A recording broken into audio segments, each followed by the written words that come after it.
నమస్కారం ఘంటారావానికి స్వాగతం. ముందుగా ప్రధానాంశాలు. కేంద్ర మంత్రి పీయూష్ గోయల్ను కలిసిన సీఎం రేవంత్ రెడ్డి నూతన పారిశ్రామిక కారిడార్ ప్రతిపాదన ఆమోదించాలని విజ్ఞప్తి.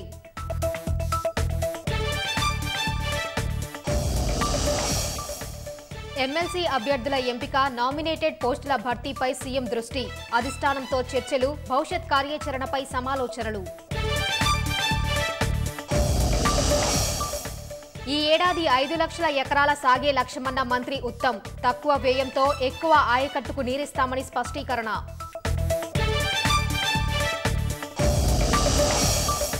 రాష్ట్రంలో అట్టహాసంగా అంతర్జాతీయ కైట్ అండ్ స్వీట్ ఫెస్టివల్ ప్రారంభించిన మంత్రులు, పాల్గొన్న 16 దేశాల ఔత్సాహికులు.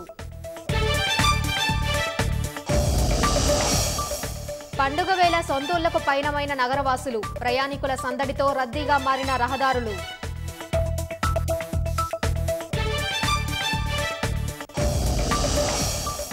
రేపటి నుంచి రాహుల్ భారత్ జోడో న్యాయ యాత్ర, 6,713 కిలోమీటర్లు నడక సాగేలా రూపకల్పన.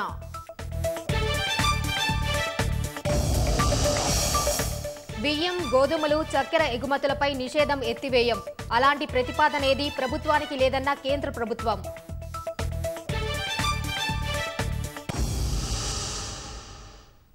ఢిల్లీ పర్యటనలో ఉన్న ముఖ్యమంత్రి రేవంత్ రెడ్డి, ఉప ముఖ్యమంత్రి భట్టి విక్రమార్క కేంద్ర మంత్రి పీయూష్ గోయల్తో భేటీ అయ్యారు. కేంద్రం నుంచి రావాల్సిన నిధులపై చర్చించారు.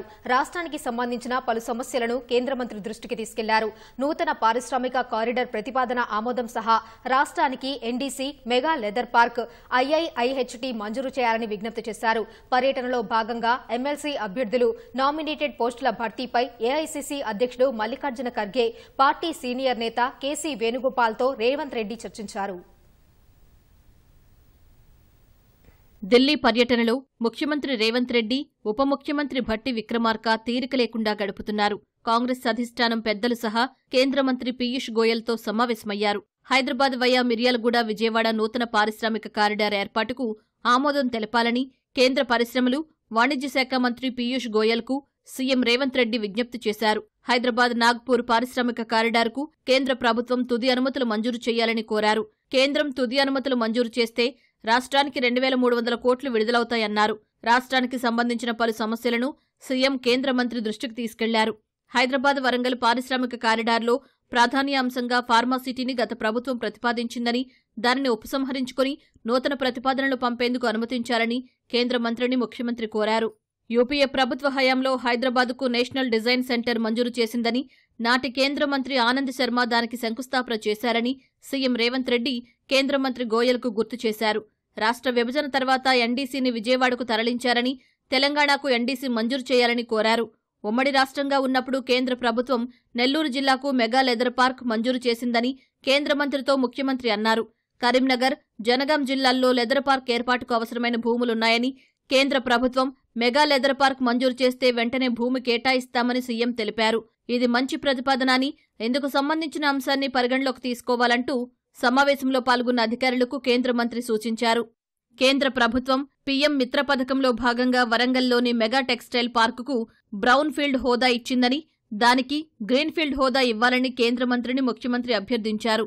బ్రౌన్ ఫీల్డ్ నుంచి గ్రీన్ ఫీల్డ్కు మార్చితే పార్కుకు గ్రాంట్ల రూపంలో అదనంగా 300 కోట్ల నిధులు వస్తాయని, ఇది అక్కడి పరిశ్రమలకు ఉపయోగకరంగా ఉంటుందని అభిప్రాయపడ్డారు. టెక్నికల్ టెక్స్టైల్ టెస్టింగ్ సెంటర్ల ఏర్పాటుకు సుముఖంగా ఉన్నామని ఇటీవల కేంద్రం ప్రకటించిందన్నారు. ఈ విషయంలో తెలంగాణ ఇప్పటికే సంసిద్ధత వ్యక్తం చేసినందున రాష్ట్రానికి టెస్టింగ్ సెంటర్ మంజూరు చేయాలని కోరారు. తెలంగాణకు జాతీయ చేనేత సాంకేతిక కేంద్రం మంజూరు చేయాలని కేంద్ర మంత్రి పీయూష్ గోయల్ను ముఖ్యమంత్రి కోరారు. రాష్ట్రంలో 7 చేనేత క్లస్టర్స్ ఉన్నాయని, ఐఐహెచ్ మంజూరు చేస్తే నేత కార్మికులు ఆధునిక సాంకేతికతను అందిపుచ్చుకుని ఆదాయాలు పెంచుకునేందుకు అవకాశం ఉంటుందని వివరించారు. ఐఐహెచ్టీ ఎక్స్టెన్షన్ సెంటర్ ఏర్పాటుకు కేంద్ర మంత్రి సానుకూలత వ్యక్తం చేశారు. కేంద్ర ప్రభుత్వ పథకాల నుంచి రాష్ట్రానికి రావాల్సిన నిధులు విడుదల చేయాలని, రాష్ట్ర అభివృద్ధికి సహకరించాలని ముఖ్యమంత్రి కోరారు. మరోపక్క కాంగ్రెస్ అధిష్టానం పెద్దలతోనూ సీఎం రేవంత్ రెడ్డి భేటీ అయ్యారు. ఆదివారం మణిపూర్లో రాహుల్ భారత్ న్యాయ యాత్ర ప్రారంభోత్సవ కార్యక్రమంలో పాల్గొననున్న రేవంత్ రెడ్డి సాయంత్రం ఢిల్లీకి చేరుకుని దావోస్ వెళ్లనున్నారు. ఈ నెల 21 వరకు దావోస్లో ముఖ్యమంత్రి రేవంత్ రెడ్డి పర్యటించనున్నారు. ఈ ఏడాది చివరి నాటికి కొత్తగా 4.5 నుంచి 5 లక్షల ఎకరాలకు అదనంగా నీరందేలా ప్రాజెక్టుల పనులు వేగవంతం చేయాలని నీటిపారుదల శాఖ మంత్రి ఉత్తమ్ కుమార్ రెడ్డి అధికారులను ఆదేశించారు. ఇందుకోసం ప్రత్యేక చర్యలు చేపట్టాలని ఇంజనీర్లకు సూచించారు. ప్రాజెక్టుల పనులు, నీటి విడుదలపై అధికారులు, ఇంజనీర్లతో హైదరాబాద్లో సమీక్షించిన మంత్రి నీటిపారుదల శాఖలో గత పాలకుల అప్పులు ఎక్కువ చేశారని, అందుకు తగిన ఫలితం రాలేదని చెప్పారు. అవసరమైన నిధులతో కొత్త ఆయకట్టు సృష్టించాలని ఆదేశించారు. కొత్తగా ప్రాజెక్టుల నుంచి అందించేందుకు అడ్డంకులు అధిగమించి సకాలంలో పనులు పూర్తి చేయాలని స్పష్టం చేశారు. వచ్చే జూన్ నాటికి కొత్త ఆయకట్టు ఇచ్చే ప్రాజెక్టులు, ఏడాది చివరి నాటికి కొత్త ఆయకట్టు ఇచ్చే ప్రాజెక్టుల పనులు వేగవంతం చేయాలని సూచించారు. కృష్ణా, గోదావరి బేసిన్లలోని సుమారు 18 ప్రాజెక్టులలో పలు ప్యాకేజీల కింద ఈ ఏడాది చివరి నాటికి నీరందిస్తామని మంత్రి ఉత్తమ్ కుమార్ రెడ్డి తెలిపారు. వచ్చే 5 ఏళ్లలో ఏ ప్రాజెక్టుల కింద కొత్త ఆయకట్టు ఎంత ఇస్తున్నామో సమాచారం సిద్ధం చేయాలని ఇంజనీర్లను ఆదేశించారు. చిన్న కాళేశ్వరం ప్రాజెక్టు పూర్తి చేసి మంథని నియోజకవర్గానికి నీరందించేలా చర్యలు తీసుకోవాలన్నారు. వచ్చే వేసవిలో చెరువుల పూడిక, జంగిల్ కటింగ్ చేపట్టాలని మంత్రి ఉత్తమ్ కుమార్ రెడ్డి ఆదేశించారు. మన సంస్కృతి సంప్రదాయాలను కాపాడేందుకే కైట్ అండ్ స్వీట్ ఫెస్టివల్ నిర్వహిస్తున్నట్లు సాంస్కృతిక శాఖ మంత్రి జూపల్లి కృష్ణారావు అన్నారు. కులమతాలకు అతీతంగా పతంగులు, మిఠాయిల వేడుక నిర్వహిస్తున్నట్లు వెల్లడించారు. సికింద్రాబాద్ పరేడ్ గ్రౌండ్లో అంతర్జాతీయ కైట్ అండ్ స్వీట్ ఫెస్టివల్ ను మంత్రులు జూపల్లి కృష్ణారావు, పొన్నం ప్రభాకర్ ప్రారంభించారు. ఇవాళ, రేపు, ఎల్లుండి అంతర్జాతీయ కైట్ అండ్ స్వీట్ ఫెస్టివల్ కొనసాగుతుందని నిర్వాహకులు పేర్కొన్నారు. కైట్ అండ్ స్వీట్ ఫెస్టివల్లో 16 దేశాలకు చెందిన ఔత్సాహికులు పాల్గొన్నారు. పండుగలో ఫుడ్ కోర్టులు, హస్తకళలు, చేనేత వస్త్రాల స్టాళ్లు కొలువుదీరాయి. ప్యార్ కి గంగా బహాతే చలో. ఒక వ్యక్తి మరో వ్యక్తికి ప్రేమను పంచినప్పుడే ప్రపంచం.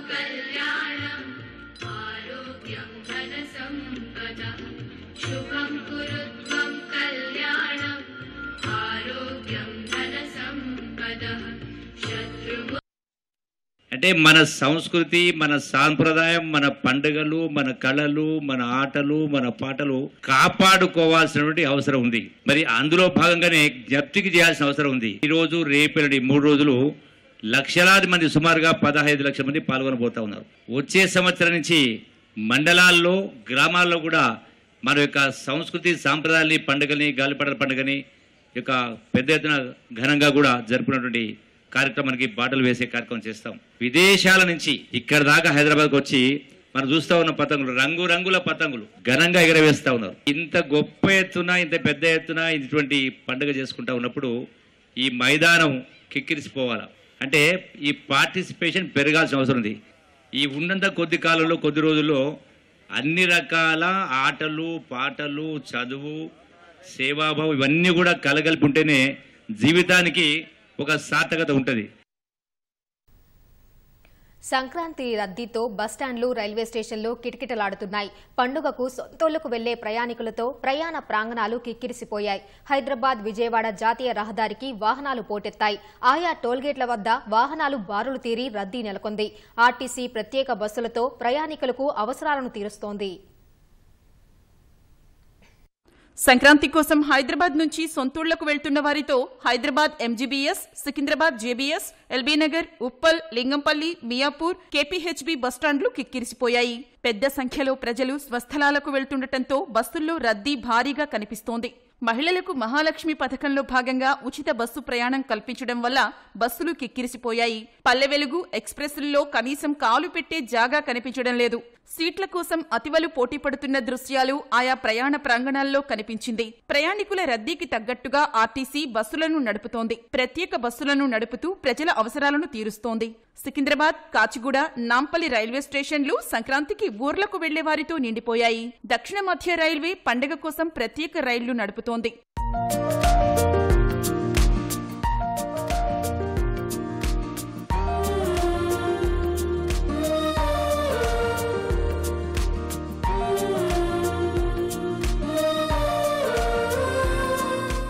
సంక్రాంతి సెలవుల వల్ల ఆయా జిల్లాల్లోని బస్టాండ్లు జనంతో నిండిపోయాయి. హన్మకొండ, ఖమ్మం, కరీంనగర్, నిజామాబాద్, నల్గొండ, ఆదిలాబాద్, మహబూబ్ నగర్, సిద్దిపేట ప్రయాణ ప్రాంగణాల్లో రద్దీ కనిపించింది. బస్సుల్లో సీట్ల కోసం ప్రయాణికులు ఎగబడటం వల్ల స్వల్ప తోపులాటలు చోటు చేసుకుంటున్నాయి.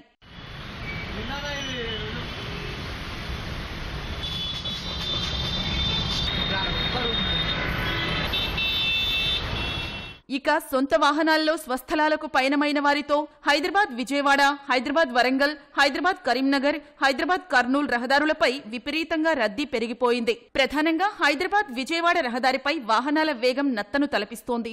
చౌటుప్పల్తో పాటు కొర్లపహడ్ టోల్ ప్లాజాల వద్ద వాహనాలు పోటెత్తాయి. 6 వరుసలకు చేస్తున్న రహదారి విస్తరణ పనులతో ఎల్బీ నగర్ నుంచి చౌటుప్పల్ సమీపంలోని పంతంగి టోల్ ప్లాజా వరకు వాహనాలు నెమ్మదిగా సాగుతున్నాయి. సాధారణంగా గంటలోపున వెళ్లే దూరానికి 2 గంటలకు పైగానే పడుతోంది.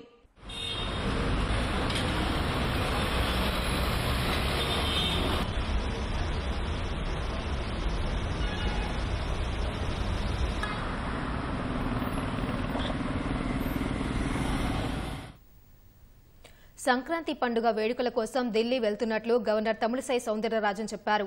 రాజ్భవన్లో నిర్వహించిన సంక్రాంతి వేడుకల్లో గవర్నర్ రాజ్భవన్ సిబ్బందితో కలిసి పాల్గొన్నారు. ప్రజలకు సంక్రాంతి శుభాకాంక్షలు తెలిపిన ఆమె అందరూ ఆనందంగా ఉండాలని ప్రార్థించారు. అయోధ్యలో రామమందిర ప్రారంభోత్సవానికి హాజరు కానున్నట్టు తెలిపిన గవర్నర్ తమిళిసై అది ప్రత్యేకమైన సందర్భమని చెప్పారు. ప్రజలందరికీ సంక్రాంతి పొంగల్ శుభాకాంక్షలు. మీ అందరూ సంతోషంగా, ఆరోగ్యంగా, ఆనందంగా ఉండాలని పొంగల్ పండుగ దేవుడిని ప్రార్థిస్తున్నాను. As I said, it's a special pongal because we are going to have the Ram Mandir. This is a very special occasion. We are going to release song on Sri Ram in Telugu as well as in Hindi. We are going to Delhi, but we are going to celebrate Pongal there. Tamil Nadu I am going to attend, and as sister of Telangana I am going to attend. As daughter of Puducherry also I am going to attend. It's a great event, and because of that only I am going to Delhi. Only for celebration I am going to Delhi. Going to Delhi means immediately don't predict certain things. Only for celebration and for happy occasions we are going. పాత నిర్బంధపు చీకట్లను రూపుమాపే కొత్త కాంతులు ఇంటింటా వెల్లివిరియాలని ఆశాభావం వ్యక్తం చేసిన ముఖ్యమంత్రి రేవంత్ రెడ్డి రాష్ట్ర ప్రజలకు సంక్రాంతి శుభాకాంక్షలు తెలిపారు. సూర్యుని కొత్త ప్రయాణం కొత్త మార్పునకు నాంది పలకాలని, రాష్ట్రమంతటా సంక్షేమంతో పాటు అభివృద్ది వెలుగులు విరజిమ్మాలన్నారు. భోగ భాగ్యాలు అందించే భోగి, కొత్త కాంతులు తెచ్చే సంక్రాంతి, కనుమ పండుగలు అందరూ ఆనందంగా జరుపుకోవాలని సీఎం ఆకాంక్షించారు. తెలంగాణలో మొదలైన ప్రజా పాలనలో స్వేచ్ఛా సౌభాగ్యాలతో ప్రజలు సంతోషంగా పండుగ సంబరాలు జరుపుకోవాలని రేవంత్ రెడ్డి అన్నారు. సకల జనహితానికి, ప్రగతి పదానికి తమ ప్రభుత్వం కట్టుబడి ఉంటుందని ముఖ్యమంత్రి రేవంత్ రెడ్డి పునరుద్ఘాటించారు.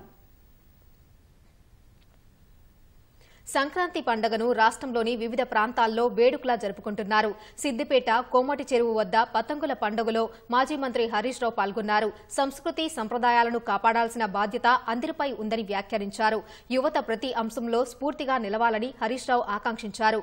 సికింద్రాబాద్ పరిధి బోయిన్పల్లిలో పతంగుల పండుగకు హాజరై మాజీ మంత్రి మల్లారెడ్డి నాయకుల్లో జోష్ నింపారు. గాలిపటం ఎగురవేస్తూ జనాన్ని ఉత్సాహపరిచారు. మహబూబాబాద్ ప్రభుత్వ జూనియర్ కళాశాల మైదానంలో వివిధ పార్టీలు, స్వచ్ఛంద సంస్థల ఆధ్వర్యంలో ముగ్గుల పోటీలను నిర్వహించి విజేతలకు బహుమతులు ప్రదానం చేశారు. హనుమకొండ జిల్లా పరకాలలోని పద్మశాలి భవన్లో నిర్వహించిన ముగ్గుల పోటీలో మహిళలు ఉత్సాహంగా పాల్గొని అందమైన రంగువల్లులను వేశారు. వరంగల్లోని ఓ ప్రైవేట్ పాఠశాలలో ముందస్తు సంక్రాంతి సంబరాలు అంబరాన్నంటాయి. పండుగ విశిష్టతను తెలియజేస్తూ గాలిపటాలు ఎగురవేయడం, పాలు పొంగించడం, రంగవల్లులు వేయడం లాంటి కార్యక్రమాలు నిర్వహించారు. పాఠశాల మైదానంలో వేసిన భోగిమంట ప్రధాన ఆకర్షణగా నిలిచింది. తెలుగు సంస్కృతి సంప్రదాయాలను నేర్పించేందుకే సంక్రాంతి సంబరాలు నిర్వహించినట్లు పాఠశాల నిర్వాహకులు తెలిపారు. రెక్కాడితే గాని డొక్కాడని నిరుపేద ఆటో డ్రైవర్లను కాంగ్రెస్ ప్రభుత్వం రోడ్డున పడేసిందని మాజీ మంత్రి ఎమ్మెల్యే హరీష్ రావు మండిపడ్డారు. సిద్దిపేటలో ఆటో డ్రైవర్ల ఆటల పోటీలకు ముఖ్య అతిథిగా హాజరైన హరీష్ మహిళలకు ఉచిత బస్సు ప్రయాణం మంచిదే అయినా ఆటో డ్రైవర్ల సమస్యలను పరిష్కరించడం అంతే ముఖ్యమని వ్యాఖ్యానించారు. కార్మికులను కాపాడే బాధ్యత ప్రభుత్వంపైన ఉందన్నారు. అసెంబ్లీలో ఆటో కార్మికుల సమస్యలపై చర్చించి న్యాయం జరిగే వరకు పోరాటం చేస్తానని హరీష్ రావు హామీ ఇచ్చారు. రాష్ట్ర వ్యాప్తంగా అప్పులు తెచ్చి రెక్కాడితే డొక్కాడని వాళ్ళు బ్యాంకులలో అప్పులు తెచ్చుకొని ఆటోలు కొనుక్కొని తమ కాళ్ళ మీద తాము నిలబడే విధంగా వాళ్ళు ప్రయత్నం చేస్తా ఉన్నారు. ప్రభుత్వం వెంటనే ముందుకు వచ్చి ఈ ఆటో కార్మికులందరికీ కూడా నెలకు 15,000 రూపాయల జీవన భృతి ఇవ్వాలని చెప్పి తప్పకుండా రాబోయే రోజుల్లో అసెంబ్లీలో కూడా మీ యొక్క సమస్యను ప్రస్తావిస్తాం. ఆటో కార్మికులకు న్యాయం జరిగేదాకా కూడా మేము మీ వెన్నంటి ఉంటామని చెప్పి కార్మికులందరికీ కూడా మనవి చేస్తాము.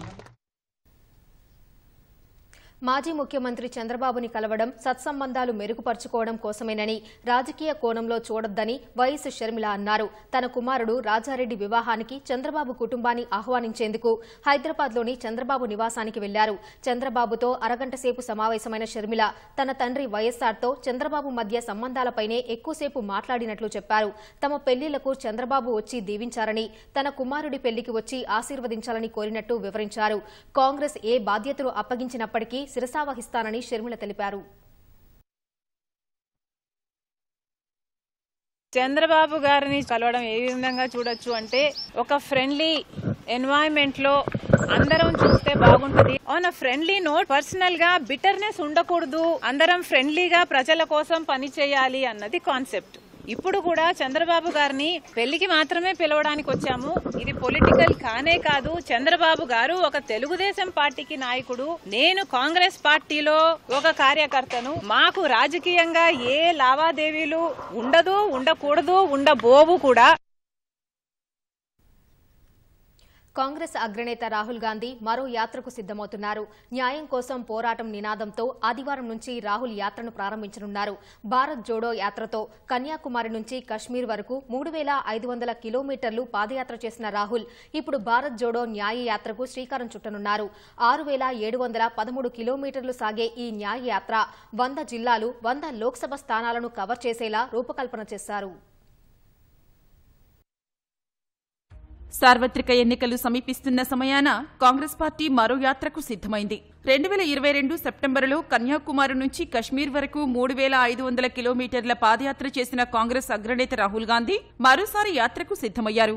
2024 లోక్సభ ఎన్నికల వేళ భారత్ జోడో న్యాయ్ యాత్ర పేరిట రాహుల్ యాత్ర చేపట్టనుండడం ప్రాధాన్యం సంతరించుకుంది. అల్లర్లతో అట్టుడికిన మణిపూర్ నుంచి ఆదివారం ఈ యాత్రను రాహుల్ గాంధీ ప్రారంభించనున్నారు. లోక్సభ ఎన్నికలకు ముందు కాంగ్రెస్ విధానాలను ప్రజల్లోకి తీసుకువెళ్లేందుకు, ప్రధాని మోదీ వైఫల్యాలను చాటి చెప్పేందుకు, ప్రజల దృష్టిని ఆకర్షించేందుకు ఈ యాత్ర దోహదపడుతుందని హస్తం పార్టీ భావిస్తోంది. నిరుద్యోగం, ధరల పెరుగుదల, సామాజిక న్యాయం సహా కేంద్ర ప్రభుత్వ విధానాల్లోని వైఫల్యాలను క్షేత్రస్థాయికి తీసుకెళ్లాలని కాంగ్రెస్ పార్టీ భావిస్తోంది.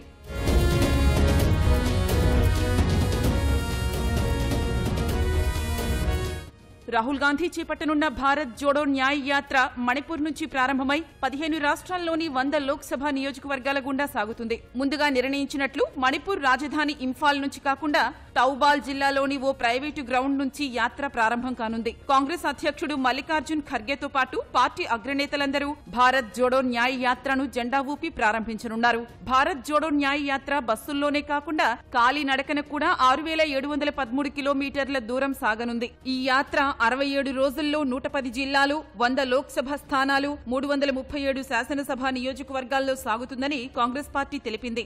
మణిపూర్లో ప్రారంభం కానున్న యాత్ర ముంబైలో మార్చి 20 లేదా 21 తేదీల్లో ముగుస్తుంది. భారత్ జోడో న్యాయ్ యాత్ర ఉత్తరప్రదేశ్లో 11 రోజుల పాటు 1000 కిలోమీటర్ల మేర సాగనుంది. యూపీలో 11 రోజుల పాటు 20 జిల్లాలను చుట్టేసేలా రోడ్ మ్యాప్ సిద్ధం చేశారు. మణిపూర్లో ఒకరోజు సాగిన తర్వాత నాగాలాండ్లోకి ప్రవేశించి 2 రోజుల పాటు 257 కిలోమీటర్ల మేర యాత్ర సాగనుంది. అసోంలో 833 కిలోమీటర్ల పాటు సాగిన అనంతరం అరుణాచల్ ప్రదేశ్, మేఘాలయాలలో ఒకరోజు రాహుల్ యాత్ర చేపడతారు. అనంతరం పశ్చిమ బెంగాల్, బీహార్, జార్ఖండ్, ఒడిశా, ఛత్తీస్గఢ్ భారత్ జోడో న్యాయ్ యాత్ర సాగనుంది.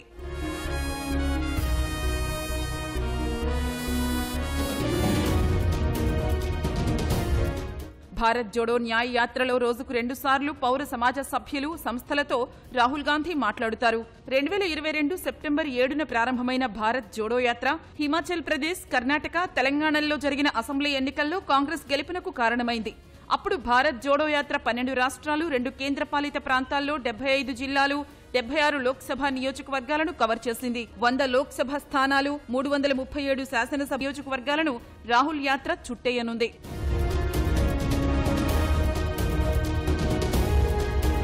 అన్యాయానికి వ్యతిరేకంగా గళం వినిపించేందుకు భారత్ జోడో న్యాయ్ యాత్ర నిర్వహిస్తున్నట్లు కాంగ్రెస్ తెలిపింది. పార్లమెంటులో ప్రజా సమస్యలను లేవనెత్తడానికి కేంద్ర ప్రభుత్వం అవకాశం ఇవ్వనందునే ఈ యాత్రను చేపడుతున్నట్లు కాంగ్రెస్ వెల్లడించింది. న్యాయం, స్వేచ్ఛ, సమానత్వం, సౌభ్రాతృత్వ సూత్రాలను పునరుద్ధరింపజేసేందుకు ఈ యాత్ర దోహదపడుతుందని తెలిపింది. ఇది ఎన్నికల యాత్ర కాదని హస్తం పార్టీ స్పష్టం చేసింది. పలు రాష్ట్రాల శాసనసభ ఎన్నికల్లో ఘోర ఫలితాల తర్వాత పుంజుకోవాలని భావిస్తున్న కాంగ్రెస్ పార్టీకి ఈ యాత్ర ఉపయోగపడుతుందని రాజకీయ నిపుణులు చెబుతున్నారు. జనవరి 22న అయోధ్య రామమందిర ప్రతిష్టాపన కార్యక్రమాన్ని భాజపా రాజకీయం చేస్తోందని కాంగ్రెస్ మండిపడుతోంది. భాజపా భావోద్వేగాలను రెచ్చగొట్టి సమస్యల నుంచి ప్రజల దృష్టి మరల్చి దేశ ప్రజలకు ద్రోహం చేస్తోందని రాహుల్ విమర్శించారు. ప్రతిపక్ష ఇండియా కూటమి పగ్గాలు కాంగ్రెస్ అధ్యక్షుడు మల్లికార్జున్ ఖర్గే చేపట్టేందుకు రంగం సిద్దమైంది. తీవ్ర సంప్రదింపుల తర్వాత ఇండియా కూటమి నేతలు చైర్పర్సన్ గా ఖర్గే పేరు ఖరారు చేసినట్లు తెలుస్తోంది. అయితే అధికారికంగా ప్రకటించాల్సి ఉంది.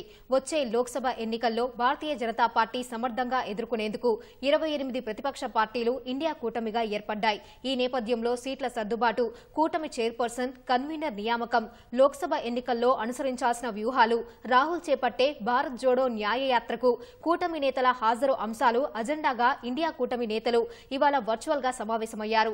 ఈ భేటీలో కాంగ్రెస్ అగ్రనేత రాహుల్, ఎన్సీపీ అధినేత శరద్ పవార్, డీఎంకే అధినేత స్టాలిన్ తదితర నేతలు పాల్గొన్నారు. కూటమి చైర్పర్సన్ గా ఖర్గేను నియమించేందుకు ఏకాభిప్రాయం వ్యక్తమైనట్లు కూటమి వర్గాలు తెలిపాయి. బీహార్ సీఎం నితీష్ కుమార్ ను కూటమి కన్వీనర్ ను చేయాలనే ప్రతిపాదన కూడా ఈ సమావేశంలో వచ్చినట్లు ఆయన సన్నిహితుడు సంజయ్ కుమార్ జాగ్ ధృవీకరించారు. అయితే ఆ ప్రతిపాదనకు నితీష్ కుమార్ ఇంకా ఆమోదం తెలపలేదన్నారు. ఈ విషయాన్ని పార్టీలో చర్చించిన తర్వాత నిర్ణయం తీసుకోనున్నట్లు జా తెలిపారు. బియ్యం, గోధుమలు, చక్కెర ఎగుమతులపై విధించిన ఆంక్షలను ఎత్తివేయబోమని కేంద్రం స్పష్టం చేసింది. బియ్యం, గోధుమలు, చక్కెర ఎగుమతులపై విధించిన నిషేధాన్ని ఎత్తివేసే ప్రతిపాదన ఏదీ ప్రస్తుతానికి ప్రభుత్వం ముందు లేదని కేంద్ర మంత్రి పీయూష్ గోయల్ తెలిపారు. గోధుమలు, చక్కెరను దిగుమతి చేసుకోబోమని పేర్కొన్నారు. 2022 మే నెలలో గోధుమల ఎగుమతులపై కేంద్రం ఆంక్షలు విధించింది. బాసుమతీయేతర బియ్యం ఎగుమతులపై గతేడాది జులై నుంచి నిషేధం కొనసాగుతోంది. అలాగే గతేడాది అక్టోబర్ నుంచి చక్కెర ఎగుమతులపై విధించిన నిషేధాన్ని పొడిగించారు. దేశీయంగా బియ్యం, గోధుమలు, చక్కెర ధరలను నియంత్రించేందుకు కేంద్ర ప్రభుత్వం వాటి ఎగుమతులపై నిషేధం విధించింది.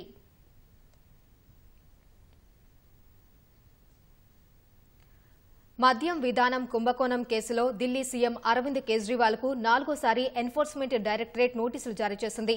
జనవరి 18న ఈడీ కార్యాలయం ఎదుట విచారణకు హాజరు కావాలని స్పష్టం చేసింది. ఇంతకు ముందు 3 సార్లు ఈడీ సమన్లు కేజ్రీవాల్ తిరస్కరించిన తర్వాత 4వసారి ఈ నోటీసులు పంపించింది. తొలిసారి గతేడాది నవంబర్ 2న హాజరవ్వాలని ఈడీ అధికారులు సమన్లు జారీ చేశారు. ఆ తర్వాత డిసెంబర్ 18, డిసెంబర్ 22వ తేదీల్లో కేజ్రీవాల్ కు నోటీసులు అందాయి. 3వసారి సమన్లకు ఢిల్లీ సీఎం సమాధానమిచ్చారు. ఈడీకి సహకరించేందుకు సిద్దంగానే ఉన్నానని, అయితే నోటీసులు అక్రమంగా ఇచ్చారని పేర్కొన్నారు. ఆ సమన్లు చట్ట విరుద్దమైనవని, రాజకీయ ప్రేరేపితమైనవని చెప్పారు. భాజపా సూచన మేరకే వాటిని పంపారని ధ్వజమెత్తారు. త్వరలో జరగనున్న అసెంబ్లీ ఎన్నికల ప్రచారానికి తనను దూరం చేసేందుకు సమన్లు ఇచ్చారని, తక్షణమే వాటిని ఉపసంహరించుకోవాలని డిమాండ్ చేశారు. ఈ కేసుకు సంబంధించి గతేడాది ఏప్రిల్లో సెంట్రల్ బ్యూరో ఆఫ్ ఇన్వెస్టిగేషన్ కూడా సమన్లు పంపింది. అయితే సీబీఐ దాఖలు చేసిన ఎఫ్ఐఆర్లో మాత్రం ఆయన్ను నిందితుడిగా పేర్కొనలేదు.